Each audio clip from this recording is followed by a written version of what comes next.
जय हिंद दोस्तों। आज के लेक्चर में हमें पढ़ना है pressure exerted by the gas.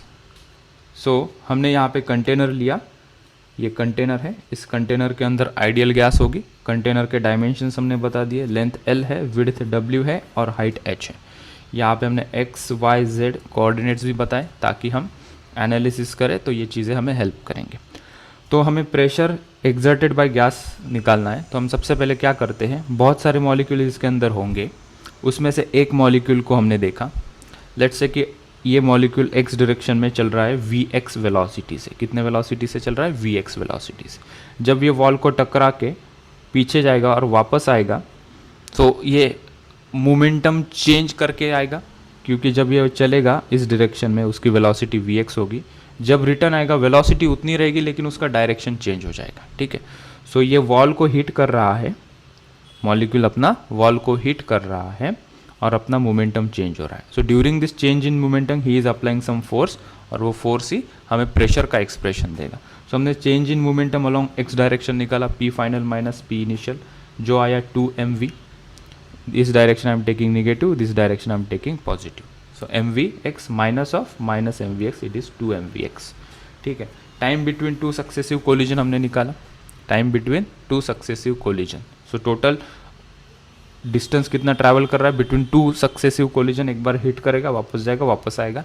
So it is covering a distance of 2l। ठीक है, divided by velocity. So speed is equals to distance upon time से हमने टाइम निकाला जो कि हमें निकालना था, which is distance by speed. Distance is 2l divided by speed is vx। So this is nothing but time between two successive collision. ठीक है। So due to collision, due to this one collision, यहाँ पे force कितना आएगा? Rate of change of momentum. So delta P की value हमने यहाँ पे पुट कर दी और डेल्टा टी की वैल्यू यहाँ से हमने यहाँ पुट कर दी। तो हमें force exerted on this wall will be getting as mv² upon l।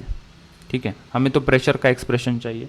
So pressure on the wall due to one collision we are getting px is equals to force upon area is the expression for pressure. fx हमने निकाला है यहाँ से, ये यहाँ पे रहा। और एरिया क्या होगा? जिस कंटेनर के वॉल के ऊपर जो हिट कर रहा है that is W into H. So ये W इंटू एच एरिया रहा और ये L न्यूमरेटर से आया हुआ है। सो LWH nothing but volume V रहा। सो mv² by v that is mass into velocity upon volume, mass into velocity का स्क्वायर अपॉन वॉल्यूम। हमें प्रेशर मिला। सो this is the pressure exerted by a molecule in x direction. वैसे ही y direction और z direction के लिए हम बोल सकते हैं mvy² upon v, mvz² upon v। तो टोटल एवरेज प्रेशर एक मॉलिक्यूल ने कितना लगाया उसके रैंडम मोशन में, अगर हमने उसको स्प्लिट किया x, y, z डायरेक्शन के प्रेशर में, तो average pressure on the wall container by one molecule is px, py, pz divided by 3। यहाँ पे इनको सब्स्टिट्यूट किया, कॉमन m/v था वो ले लिया, यहाँ पे वेलोसिटी को ऐड करके उनके स्क्वायर के फॉर्म में लिखा।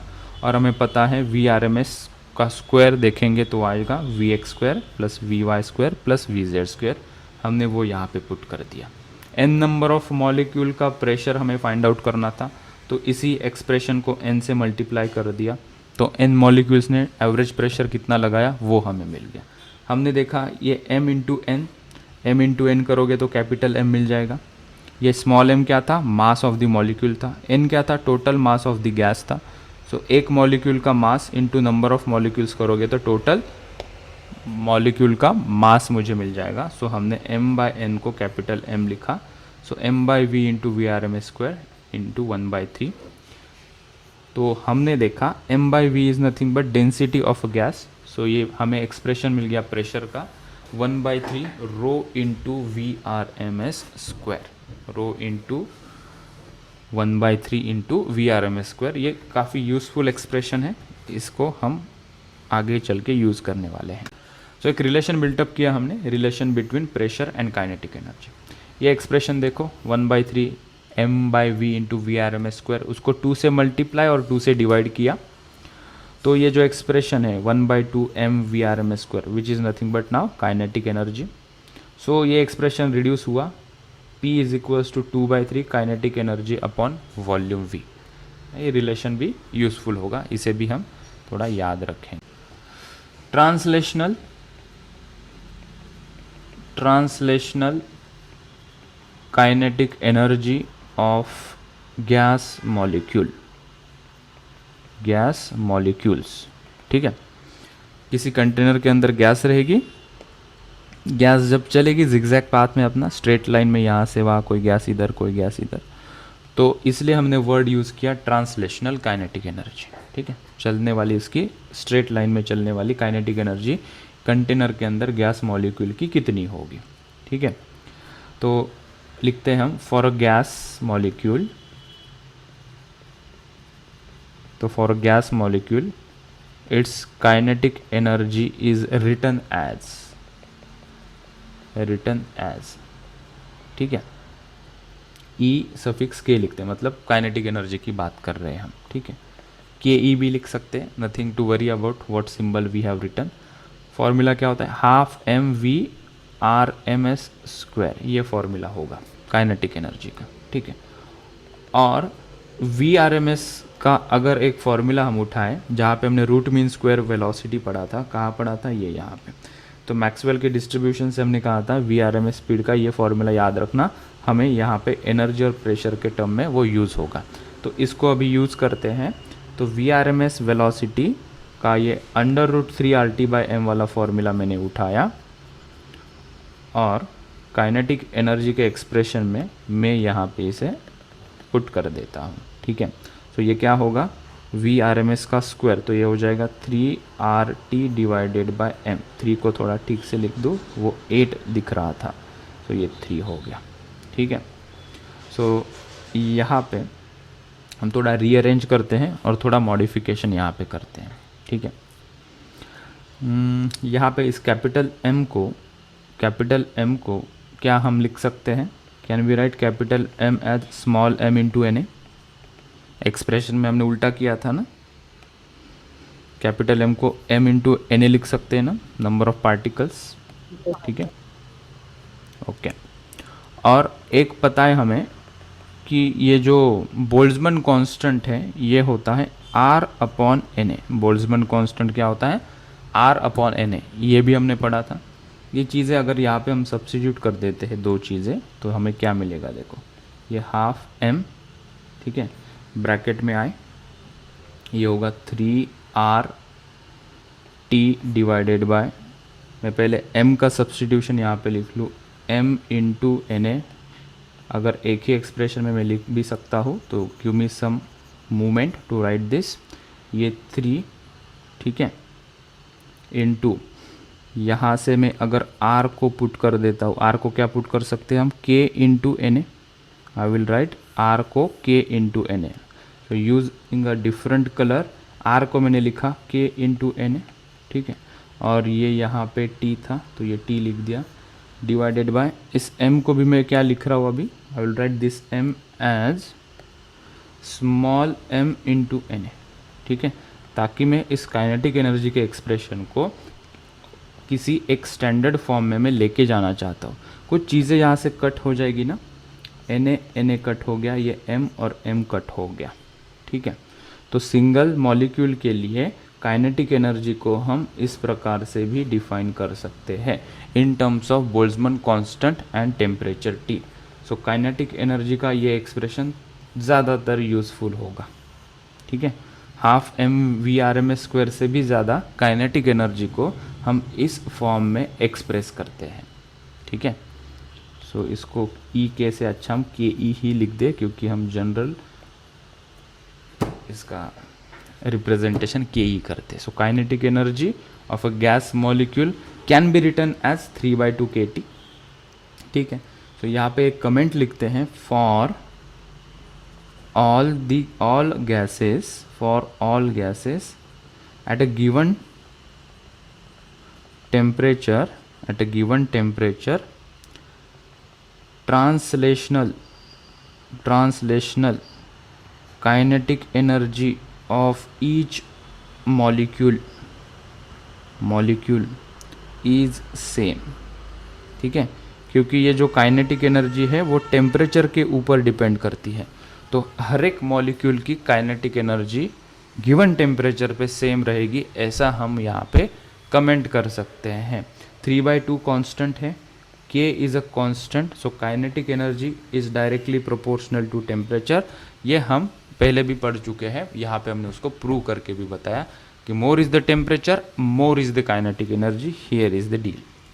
ठीक है, अगर n मोल्स की हम बात करेंगे, n मोल्स की बात करेंगे, ये तो एक मॉलिक्यूल की बात की हमने, अगर n मॉलिक्यूल्स है तो if you have n molecules तो उसके लिए कैसा डील करेंगे। So if I right it here, for n mole of gas, n mole of a gas, total translational kinetic energy of a gas can be written as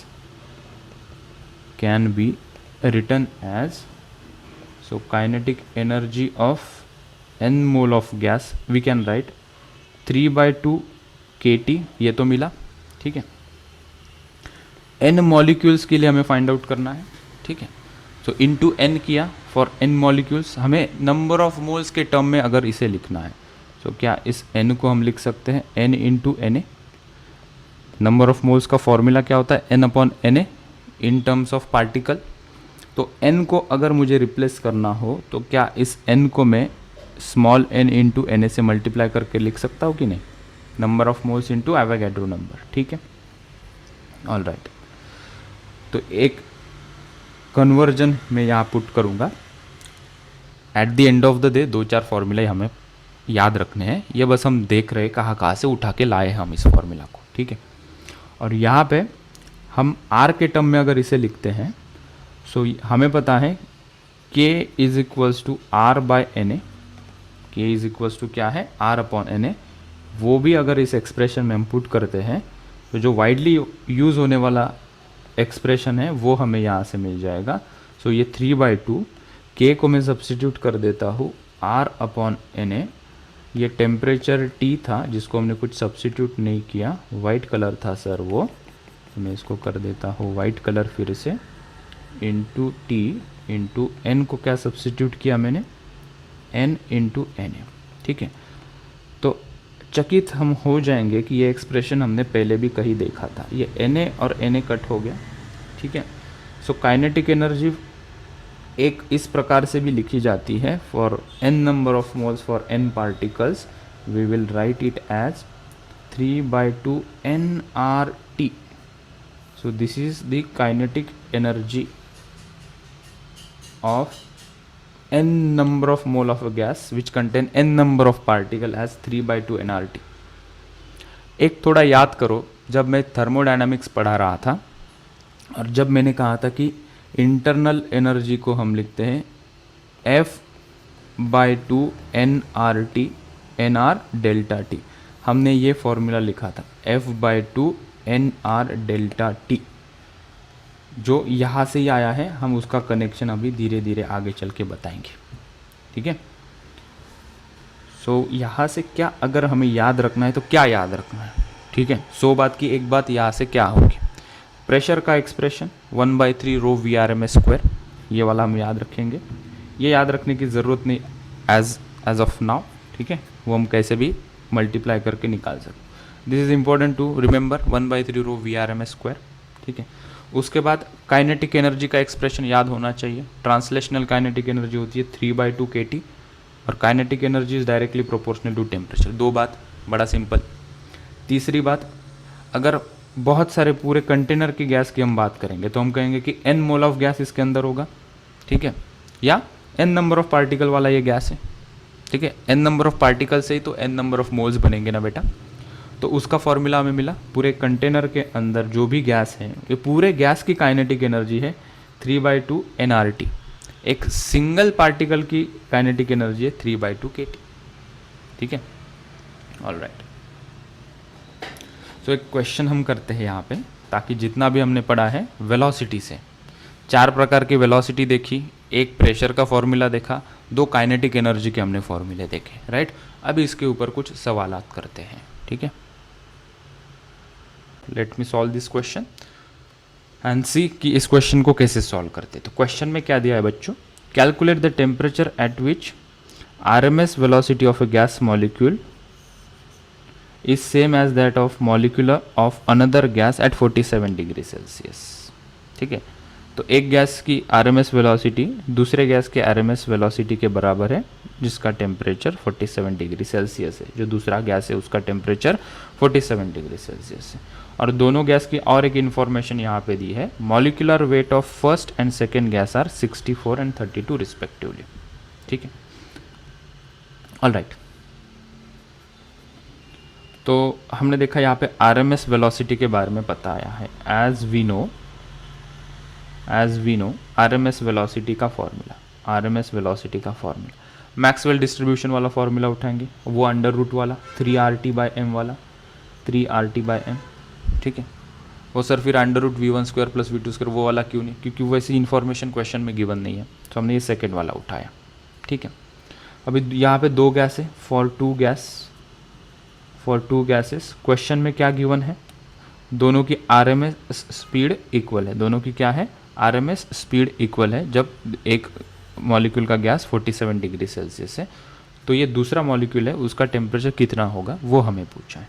ठीक है, तो V R M S of this one gas is equals to V R M S of this second gas given in the question, right. तो हम compare करेंगे, under root of 3RT1 divided by M1 is equals to under root of 3RT2 divided by M2। ठीक है, तो दोनों gas की information हम यहाँ पुट कर देंगे।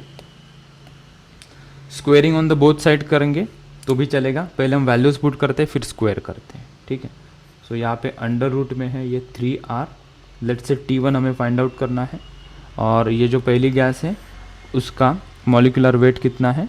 64 है। तो डिवाइडेड बाय मैंने लिखा 64 is equals to under root of this is 3R into ये जो सेकेंड गैस है जिसका टेम्परेचर हमें गिवन है 47 डिग्री सेल्सियस, तो उसको केल्विन में कन्वर्ट किया जाए, सो ये मिलेगा मुझे 320 kelvin.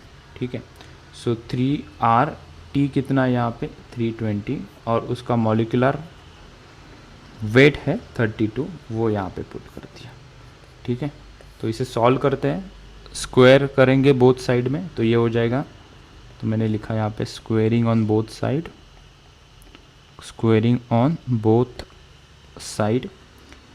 3RT1 divided by 64 is equals to 3R into 320 divided by 32।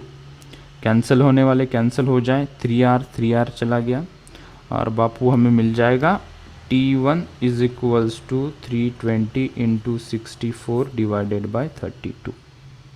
ठीक है, तो ये गया, यहाँ पे 10 बचा, सो T1 मुझे मिला 640 केल्विन। इस प्रकार से फॉर्मूला भी हमने सीखा था, उसको न्यूमेरिकली कैसे अप्लाई करना है वो भी इस न्यूमेरिकल से हमने क्लियर कर दिया। तो इसका आंसर आया 640 केल्विन। सो यहाँ पे क्वेश्चन में पूछा था 12 मॉलिक्यूल्स दिए हैं, एक मॉलिक्यूल की अपनी अपनी स्पीड यहाँ पे दी है, हमें मीन और आरएमएस स्पीड पूछिए। तो मीन स्पीड का फॉर्मूला ये होता है individual speed divided by number of particles जो कंसिडर किए, यहाँ पे 12 पार्टिकल्स किए हैं, so V1 V2 V2 up to 12 divided by 12, तो वो आ गया 3.25 मीटर पर सेकेंड। और VRMS के लिए ये वाला फॉर्मूला हमने यूज़ किया, उसके अंदर सभी वैल्यूज स्क्वायर करके डाल दी, डिवाइडेड बाय 12 किया, 2.86 मीटर पर सेकेंड हमें आंसर मिला। सो ये हेडिंग देखो, अभी आगे हम पढ़ रहे हैं degree of freedom and equipartition of energy. Degree of freedom पढ़ेंगे, इक्विपार्टीशन ऑफ एनर्जी क्या है पढ़ेंगे, और इनको हम लगा देंगे काइनेटिक एनर्जी के फॉर्मूला के अंदर और इंटरनल एनर्जी के अंदर। ठीक है, डिग्री ऑफ फ्रीडम क्या होता है, what is degree of freedom. ठीक है, वहाँ पे हमने ऊपर से बात की थी, यहाँ पे डिटेल में बता रहा हूँ। ठीक है, it is ways to utilise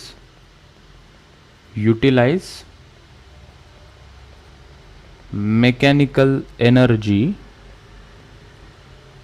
bye a gas molecules. ठीक है, सो बुक वाली डेफिनेशन ये कहती है it is a ways to utilize mechanical energy of a gas molecule. ठीक है, एक एग्जांपल से समझेंगे ताकि क्लैरिटी इसके अंदर आ जाए। ठीक है, तो कंसिडर करो कि एक मॉलिक्यूल है, ठीक है, कंटेनर के अंदर मॉलिक्यूल है, ठीक है, वो उसकी इंस्टेंटेनियस स्पीड यहाँ पे है, इंस्टेंटेनियस स्पीड इसकी कितनी है, v है, ठीक है, अब कहीं चल रहा है अपने स्पीड से, ठीक है, सिंगल मॉलिक्यूल है, ये अकेला चल रहा है। अगर इसके कंपोनेंट करेंगे हम vx, vy और vz डायरेक्शन में, इसके अगर मैं कंपोनेंट्स लेता हूँ कि लेट से कि ये मॉलिक्यूल की x डायरेक्शन में स्पीड vx है, y डायरेक्शन में इसकी स्पीड है vy और z डायरेक्शन में इसकी स्पीड है vz, ठीक है। तो अभी इसके पास डिग्री ऑफ फ्रीडम कितने हैं, एक सिंगल मॉलिक्यूल के पास डिग्री ऑफ फ्रीडम कितने हैं, तो हम कहेंगे इसके पास अभी डिग्री ऑफ फ्रीडम है भैया 3 ट्रांसलेशनल डिग्री ऑफ फ्रीडम इसके पास है। इसका मतलब क्या है अभी समझते हैं कि ये अपनी एनर्जी 3 डायरेक्शन में यूज़ करेगा, अपनी एनर्जी 3 डायरेक्शन में यूज़ करेगा। मतलब ये सिंपल भाषा में x डायरेक्शन में भी जा सकता है, y डायरेक्शन में भी जा सकता है और z डायरेक्शन में भी जा सकता है, इसको कोई रोकेगा नहीं। So he has a freedom और it has a freedom, who the molecule has a freedom to move in x, y and z direction, ठीक है। ये गोल गोल नहीं घूम सकता क्योंकि इसकी साइज़ काफ़ी छोटी है। तो हमने कहा कि एक सिंगल मॉलिक्यूल है, उसके डिग्री ऑफ फ्रीडम अभी कितने हैं, 3 है।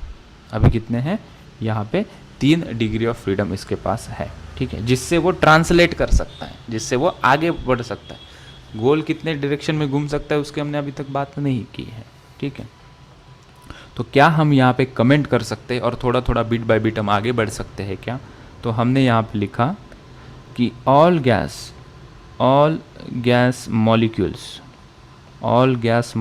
मिनिमम किसी भी गैस को 3 डिग्री ऑफ फ्रीडम होंगे ही होंगे। एक्स वाई जेड डायरेक्शन में किसी कंटेनर के अंदर कोई भी गैस रख देंगे, ठीक है, तो वो एक्स वाई जेड तीनों एक्सिस के अलोंग 3D में वो घूम सकता है। So we can say at minimum all the gas molecules has 3 translational degree of freedom, ठीक है। डिग्री ऑफ फ्रीडम समझने का और एक तरीका है, दिस इज़ अ विंडो, ठीक है, एक डे टू डे लाइफ वाला एक एग्जांपल, ये विंडो है, ठीक है, यहाँ पे स्लाइडिंग विंडो है, राइट, यहाँ पे उसका ये विंडो को हम यहाँ से ओपन करते हैं, यहाँ से यहाँ तक ये विंडो है, ठीक है, ये विंडो है, ये विंडो ये आगे नहीं तो पीछे हम खिसका सकते हैं। तो इस विंडो को कितने डिग्री ऑफ फ्रीडम है, अगर इस विंडो की बात करें, मुझे विंडो की डिग्री ऑफ फ्रीडम की बात करनी, कितने डिग्री ऑफ फ्रीडम इस विंडो को होंगे, एक डिग्री ऑफ फ्रीडम होगा। कैसे, एक तो मैं उसको आगे या एक तो पीछे खिसका सकता हूँ, मतलब ये एक ही डायरेक्शन हुआ ना, along the x direction I can open और क्लोज द विंडो। विंडो को तुम ऊपर और नीचे नहीं कर सकते क्योंकि यहाँ से वो लॉक है, सो यहाँ पे उसको फ्रीडम नहीं है जाने का, बाहर भी नहीं खींच सकते विंडो को, तो वो सभी डायरेक्शन में वो मूव नहीं कर सकता, it is confined to move only in one direction. तो उसी हिसाब से एक मॉलिक्यूल को किसी कंटेनर के अंदर रखते हैं तो लीनियरली वो एक्स वाई जेड तीनों दिशा में जा सकता है।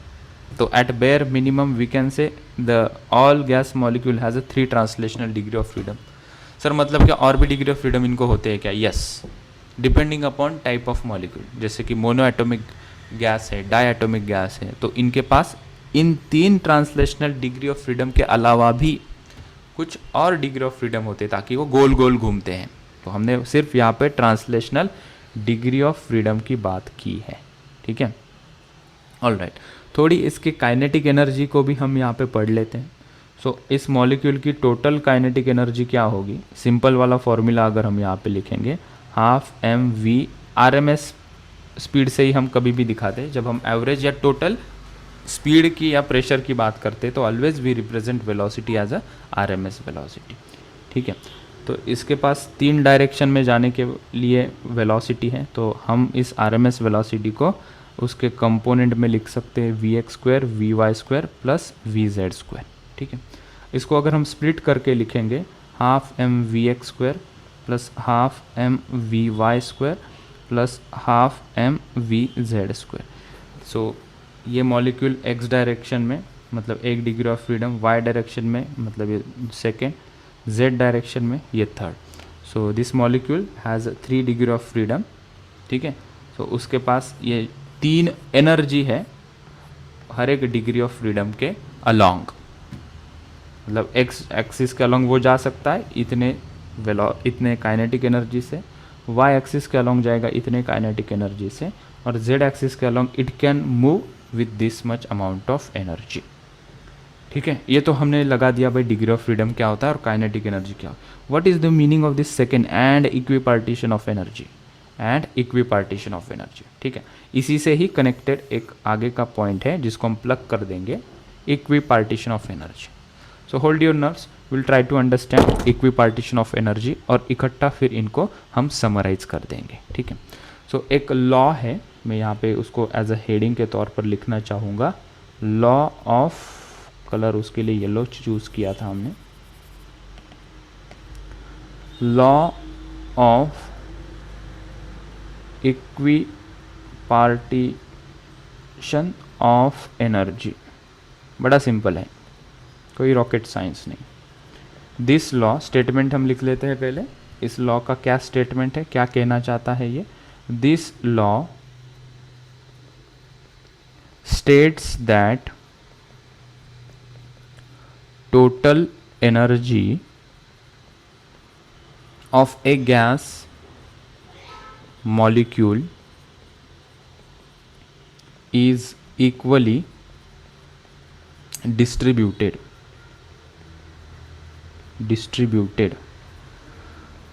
among all of its degree of freedom, and the energy associated with each degree of freedom is equal to half kT। ठीक है, इसका मतलब पहले समझ लेते हैं। ये इक्विपार्टीशन वाले क्या कहते हैं, टोटल एनर्जी गैस मॉलिक्यूल के पास है। ठीक है, हम पिछले वाली डायग्राम यहाँ पर अगर लेकर आते हैं तो समझने में थोड़ी आसानी हो जाए। ये डायग्राम हम यहाँ पे लेकर आते हैं कि हमारे पास एक गैस था। ठीक है, उसके पास कितने डिग्री ऑफ फ्रीडम है, फिलहाल 3 degree of freedom, x y और जेड डायरेक्शन में वो इजीली मूव कर सकता है। तो इसके पास 3 डायरेक्शन में जाने के लिए एनर्जी होगी, एक्स डायरेक्शन में चलने के लिए कुछ एनर्जी है, वाई डायरेक्शन में चलने के लिए एनर्जी है, जेड डायरेक्शन में चलने की कुछ एनर्जी है। ये क्या कहते हैं, इसके पास जो कुछ टोटल एनर्जी है मॉलिक्यूल के पास, it is equally distributed among all its degree of freedom. इसके पास जितनी भी कुछ एनर्जी है, ठीक है, उसमें से कुछ पोर्शन की एनर्जी वो एक्स डायरेक्शन में चलने में यूटिलाइज करेगा, कुछ portion of energy y direction में चलने में यूटिलाइज करेगा और कुछ जेड डायरेक्शन में चलने में यूटिलाइज करेगा। तो ये क्या कहता है कि ऐसा देखा गया कि जितनी भी मॉलिक्यूल के पास एनर्जी है, लेट्स से इसके पास है 3 जूल की एनर्जी, ठीक है, तो वो 1 जूल की एनर्जी खर्च करेगा अलोंग एक्स डायरेक्शन में चलने के लिए। 1 joule of energy it will spend to move in second degree of freedom that is along y direction, और तीसरे डिग्री ऑफ फ्रीडम के अलोंग ये अपनी एनर्जी यूटिलाइज करेगा। ठीक है, so equally distribution of energy होगा along its degree of freedom. किसी को 5 डिग्री ऑफ फ्रीडम है तो equally among 5 degree of freedom energy का डिस्ट्रीब्यूशन होगा, ऐसा law of equipartition of energy कहता है। और उन्होंने साथ साथ एक फॉर्मूला भी दे दिया कि भाई ये लो फॉर्मूला ये भी ले लेना, the energy associated with each degree of freedom is equals to 1/2 kT।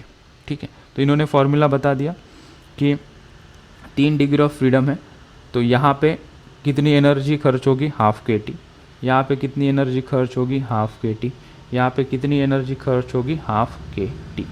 ठीक है, तो ये कहते हैं कि डिग्री ऑफ फ्रीडम के अलोंग इक्वल एनर्जी का डिस्ट्रीब्यूशन होता है, पॉइंट नंबर 1। पॉइंट नंबर 2 क्या कहते हैं कि उसका फॉर्मूला भी ले लो कि along each degree of freedom half kT, ये काइनेटिक एनर्जी का फॉर्मूला हम यहाँ पे लगाएंगे। ठीक है, और एक पॉइंट समझते हैं इसके अंदर, if a gas molecule has f degree of freedom, मतलब 3 degree of freedom, 5 degree of freedom, हमने कहा f डिग्री ऑफ फ्रीडम है, f degree of freedom, then formula क्या बनाओगे, then it's total energy, kinetic energy कहना ठीक नहीं होगा, टोटल एनर्जी कहेंगे हम, then its total energy can be given as E is equals to F degree of freedom into along each degree of freedom कितनी energy spend करता है ये, हाफ kT। तो हमें फॉर्मूला मिल जाएगा F/2 kT। अगर इसको 3 डिग्री ऑफ फ्रीडम है तो टोटल एनर्जी क्या हो जाएगी इसकी, 3/2 kT। समझ में आई बात? ओके तो एक फॉर्मूला ये भी हमें याद रखना है, इसको हम हाईलाइट कर लेते हैं, दिस वन। थोड़ा इकट्ठा इंटीग्रेट करते, क्या चीज़ हमने पढ़ी। सबसे पहले हमने पढ़ा डिग्री ऑफ फ्रीडम कि कितने डायरेक्शन में वो जा सकता है, मतलब कितने डायरेक्शन में जा सकता है, मतलब कितने डायरेक्शन में अपनी एनर्जी स्पेंड कर सकता है। ठीक है, सो बेयर मिनिमम कोई भी गैस 3 डिग्री ऑफ फ्रीडम होते ही होते, XYZ डायरेक्शन में वो चलने के लायक होते ही होते। ठीक है, तो उनकी अगर काइनेटिक एनर्जी देखा जाए तो हमने लिख ली kinetic energy in X, Y and Z direction. फिर हमने देखा equipartition of energy. Equipartition of energy क्या कहता है, जितनी भी एनर्जी इसके पास है वो एनर्जी का इक्वल डिस्ट्रीब्यूशन होगा along each degree of freedom. किसी को 3 डिग्री ऑफ फ्रीडम है, फॉर एग्जांपल अगर इस मॉलिक्यूल के पास 3 जूल की एनर्जी है, फॉर एग्जांपल मान लेते हैं, तो अगर इसके 3 डिग्री ऑफ फ्रीडम है तो अलॉन्ग 3 डिग्री ऑफ फ्रीडम ये जो 3 जूल है वो इक्वली डिवाइड होगा। तो 1 जूल यहाँ पे, 1 जूल यहाँ पे और 1 जूल यहाँ पे लिखा। ठीक है, तो उसका एक जनरलाइज फॉर्मूला हमने बताया कि जो एनर्जी एसोसिएटेड होगी ईच डिग्री ऑफ फ्रीडम में वो होगी is equals to 1/2 k into T, where k is Boltzmann constant and t is a temperature. अच्छा, तो 1 डिग्री ऑफ फ्रीडम के along half kBt, 3 degree of freedom के along कितनी होगी, half kBt plus half kBt plus half kBt। kb मतलब k suffix b, Boltzmann constant, या half kt half kt half kt, कितना हो जाएगा, इसको ऐड करोगे तो ये 3/2 kT हो जाएगा। तो हमने कहा इसका फिर और जनरलाइज फॉर्मूला बना। अगर f डिग्री ऑफ फ्रीडम है तो यहाँ पे जो टोटल एनर्जी है हम इस फॉर्मूला से निकालेंगे F/2 kT। किसी मॉलिक्यूल को 5 डिग्री ऑफ फ्रीडम है तो उसकी एनर्जी होगी 5/2 kT total energy.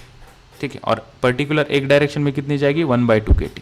5 degree of freedom है तो 1/2 kT 1/2 kT 1/2 kT 1/2 kT 1/2 kT, total कितना बनेगा, 5/2 kT। तो हमने बता दिया, बस डिग्री ऑफ फ्रीडम की F की वैल्यू लिख दो, इतना क्यों गिन रहे हो, मिल जाएगा answer.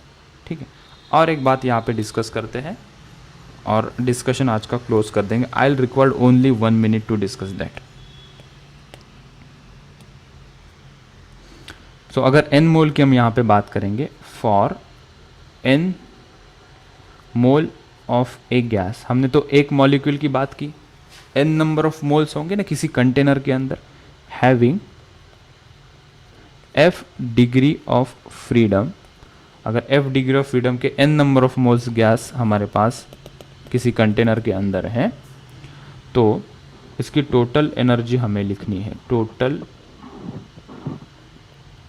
Energy can be given as E is equals to F/2 kT। ये तो एक मॉलिक्यूल के लिए हुआ, ऐसे कितने मॉलिक्यूल्स हैं हमारे पास, n मॉलिक्यूल्स हैं, n। ठीक है, तो इस n को मैं थोड़ा सा डिफरेंट फॉर्म में लिखना चाहूँगा। We will write it as n into Na, because you already know number of moles is equals to n/Na। तो n को मैं लिख सकता हूँ n इंटू Na, वो हमने यहाँ लिखा। तो ये उसकी टोटल एनर्जी होगी, ये उसकी टोटल एनर्जी होगी। सो टोटल एनर्जी जो गैस की होती है वो उसकी इंटरनल एनर्जी होती है, तो इसको हम U से भी दिखा सकते हैं। So internal energy of this gas can be written as, अगर इस K को भी हम सब्सटीट्यूट कर दे यहाँ से R/Na, तो हमें क्या मिल जाएगा, ये F/2, इस K को मैंने लिखा R/Na इंटू मैंने किया इस N को वैसे ही रखा इंटू कैपिटल N को हमने क्या लिखा यहाँ पे, हाँ यस, Na को क्या लिखा, अरे वो तो ऑलरेडी सब्स्टिट्यूट कर दिया है ना, right. So it has been already substitute this N into Na, so this is N into ये Na। ठीक है, चीज़ें कट कर देंगे यहाँ से, Na कट हो गया, तो हमें टोटल एनर्जी जो कि उसकी इंटरनल एनर्जी होगी उसको हम लिखेंगे F/2 NR, और यहाँ पे ये T मिसिंग हो गया, इंटू T चाहिए था और ये इंटू T यहाँ पे। ठीक है, सो टोटल एनर्जी का भी फॉर्मूला हमें मिल गया, which is in terms of internal energy. So total internal energy of a gas, ये इस एक्सप्रेशन से निकालेंगे. ठीक है, ये हमने थर्मोडायनेमिक्स में भी देखा था. मैंने कहा था कि मैं आगे चल के इसको डिराइव करके बताऊंगा, तो ये घड़ी आ गई. यहाँ पे मैंने बताया total energy of a gas which is nothing but internal energy which is given by this expression F/2 nRT. और इसको ही हम लिख सकते हैं in another words F/2, this nRT को हम PV भी लिख सकते हैं. सो F/2 PV ये भी एक्सप्रेशन से हम इसे लिख सकते हैं फॉर न्यूमेरिकल एनालिसिस. कल इसके ऊपर हम और बातचीत करेंगे. कल इस लेक्चर को, इस टॉपिक को पूरा का पूरा हम ख़त्म कर देंगे. सो आज के लेक्चर में बच्चों इतना ही.